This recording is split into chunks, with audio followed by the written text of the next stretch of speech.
In Michigan politics, the king stay king. What does that mean? It means if you're an incumbent statewide, you're probably gonna win re-election. That single dynamic explains why Republicans lost 2022 and what makes 2026 a must-win election, because it will also affect 2030. As always, I'm your host, James David Dixon. This is the James Dixon Podcast, and we are here for a good time, not a long time. Fun fact, the last statewide incumbent to lose in Michigan happened more than a quarter century ago. It happened in 2000. This was when U.S. Senator Spence Abraham, the last Republican to win a Senate race in 1994, went up against Debbie Stabenow and lost. Stabenow went on to serve 6 terms. So I hope by very distance between the last win, the last incumbent to lose, and now, I hope you see the problem here. Incumbency is the ultimate advantage for a statewide candidate in Michigan. We are not people who tend to change horses midstream. And so you have to go back 26 years to find just one example of a statewide incumbent who lost their race. And so I know a lot of Republicans who are demoralized because, oh my God, Gretchen Whitmer, I came into 2022. I was so mad about how she handled COVID. This was finally our chance to stand up, speak out, talk back. And what happened? Not only did Whitmer win, she ended up taking the state House and state Senate with her.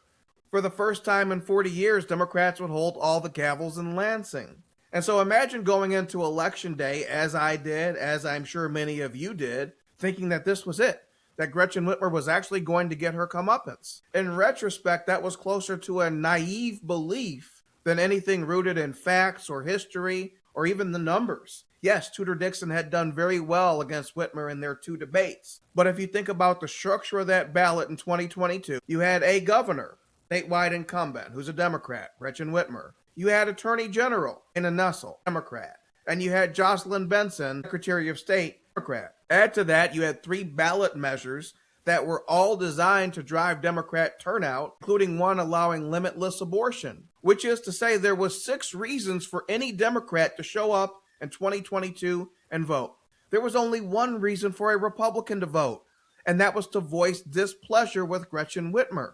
When the other people are the ones asking the question on the ballot initiatives, that's because they're the ones who have done the legwork to get the support to even get the thing on the ballot, to get the signatures, to get it funded. That means they come in with momentum. Add that to 3 statewide incumbents, and guys, John Engler wouldn't have won, Donald Trump wouldn't have won, Abraham Lincoln wouldn't have won.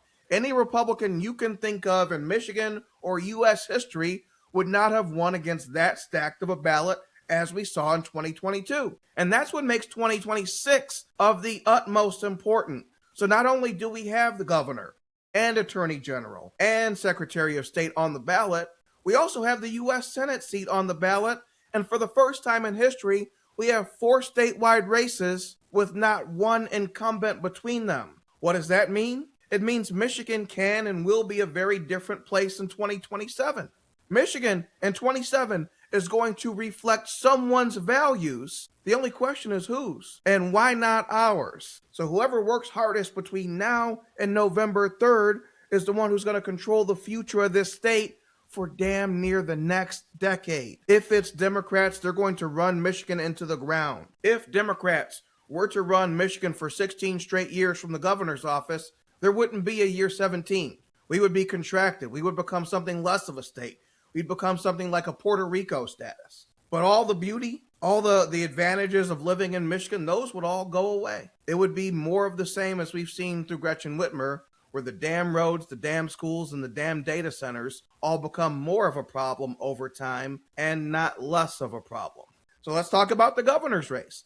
The last governor to lose as an incumbent, the last governor who came into an election as the governor and then lost, was Jim Blanchard in 1990. And Jim Blanchard, he was up against Hurricane Engler, John Engler. Jim Blanchard was going for his 3rd term, not his 2nd term, so that's just a little bit different. But you have to go back to 1990 to find even one example. So what? We were talking about the 2000 loss, that's 26 years. You have to go back 36 years to find a governor who has lost as an incumbent. You have to go back decades past that to find the last governor who lost their bid for a second term. This was in 1962. This was John Swainson when the Democrat lost to George Romney, the Republican, who went on to be a multiple-time governor. And then the other example I can think of, just in recent history, is 1994. 1994, our Secretary of State was Richard Austin. Richard Austin was a black Democrat, the first black statewide elected official in Michigan, who'd held office since the 1970s.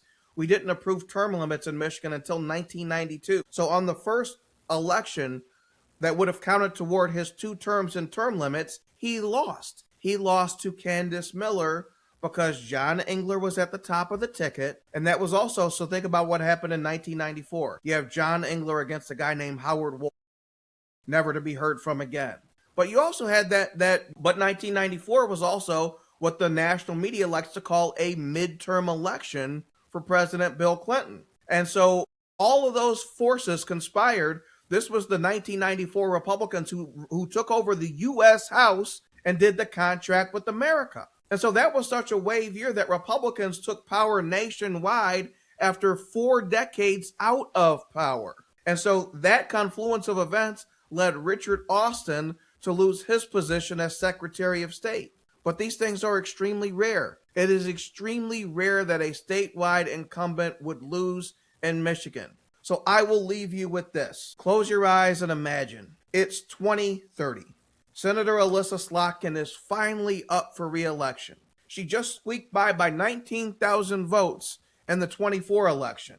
Now it's 2030 and she's up for a re-election for the very first time. Do I want Alyssa Slotkin on a ballot with a Republican governor, a Republican attorney general, and a Republican secretary of state? Or do I want Alyssa Slotkin on the ballot with 3 more Democrat girl bosses? Girls might run the world, but they're going to run Michigan into the damn ground. So think about it. When you show up to vote, or when you offer reasons why I'm not going to participate in this election, it doesn't just affect that year. It affects the future.